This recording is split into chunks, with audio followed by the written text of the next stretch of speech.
A brief history of mutual aid. Conclusion. The lessons of history. Civilizations have come and gone over the past 6,000 years, yet people have survived it all. Mighty empires have risen and flourished, then disappeared completely without a trace. From catastrophic natural disasters, to war and revolutions, to plagues and pestilence, people have lived through it all. By examining history, we can discover which survival strategies were successful and which were not. Clearly, the prime strategy to survival for humans is cooperation. It is an unspoken assumption that because we live in cities and nations, that we are still part of a cooperative system. We are not. Mutual aid works because members know and trust each other. Under a national government, the vast majority of citizens neither know, have met, nor trust the people in charge of operating the system. In a mutual aid group, everyone has an equal say in how the group should be run, what resources are allocated to where, and what activities the group should engage in. Under our current democratic form of government, we are given a vote once every 4 or more years. However, the reality is these voting rights mean nothing. We are never asked to vote on how much taxes we wish to pay, where the government spends our money, not even such life and death decisions as whether or not we should go to war. One would think that because of the tremendous benefit that mutual aid groups can provide to societies, that government would encourage and support the formation of such groups. But the opposite is true. Central governments have, from the beginning, persecuted and tried to destroy all forms of mutual aid societies. Monasteries were more often attacked and plundered by government forces than by roving gangs of bandits. Most famous is the looting and destruction of the Catholic abbeys by Henry VIII, but he was by no means the first nor last of hundreds of European kings and emperors to prey upon the rich holdings that monastic institutions invariably acquired. Rural villages were also targeted by their governments. The current theory is that the Western Europe village system has died out by a natural death because the communal possession of the soil was found inconsistent with modern requirements of agriculture. However, the truth is that nowhere did the village community disappear of its own accord. Everywhere, on the contrary, it took the ruling classes several centuries of persistent but not always successful efforts to abolish it and to confiscate the communal lands. Religious and spiritual communes have always aroused government suspicion and attacked and disbanded them where possible. Even the harmless fraternal brotherhoods and friendly societies were legislated out of existence. With all the social benefits they provide, why would a central government want to persecute mutual aid communities? The answer is that all mutual aid communities are essentially anarchist in ideology. The power that is concentrated in a government will always and everywhere attract the worst type of people, the type of people that should never have power, the psychopaths. This is why governments have always been rife with greed and corruption and will eventually destroy itself through revolution or through war.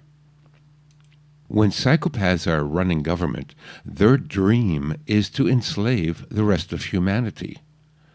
This is why the age of any political structure can be judged by the degree of tyranny it imposes. The longer a ruler has been around, the more tyrannical he becomes.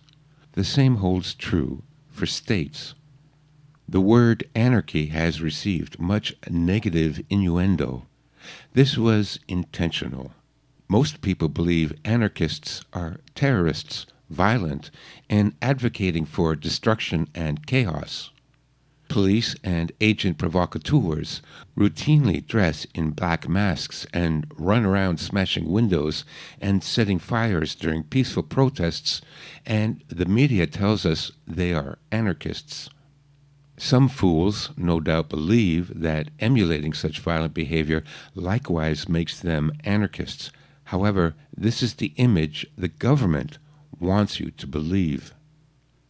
Anarchism is in fact merely a political philosophy that advocates self-governed societies with voluntary institutions based on the principles of non-aggression and non-hierarchical free association.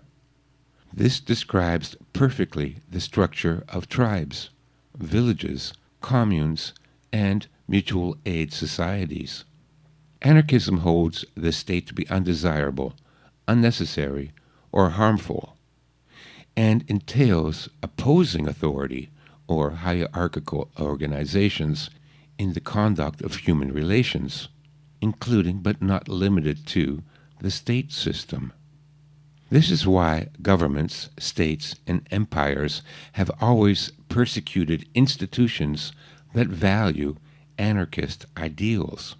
Those of us currently living in the West are taxed at a rate approaching, if not surpassing, 80%. That means for 10 months of the year, each of us works for nothing, every penny going to the government. The difference between our current situation and that of slaves is that slave owners provided food and shelter for their slaves.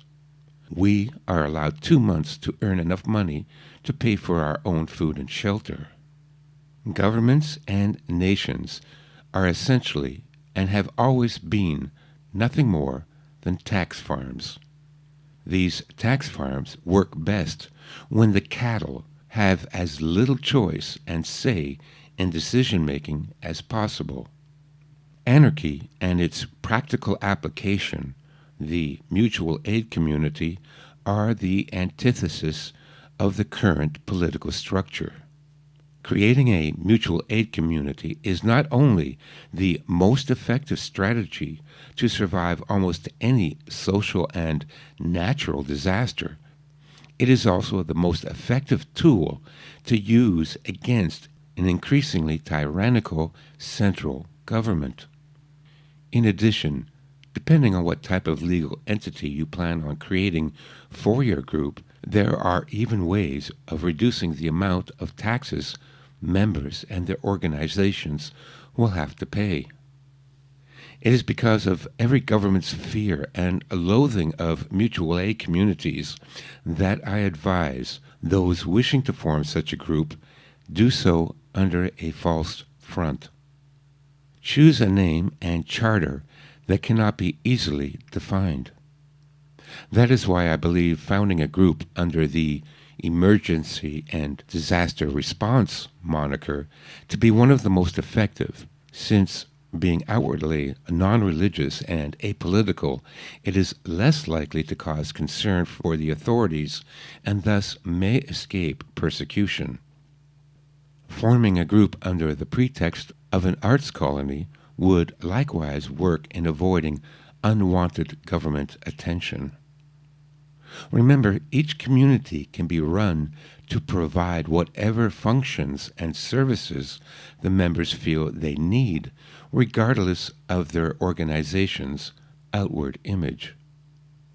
A disaster response group could still act as a lending circle, a buying club, a mutual aid fraternity, and even establish an autonomous retreat community.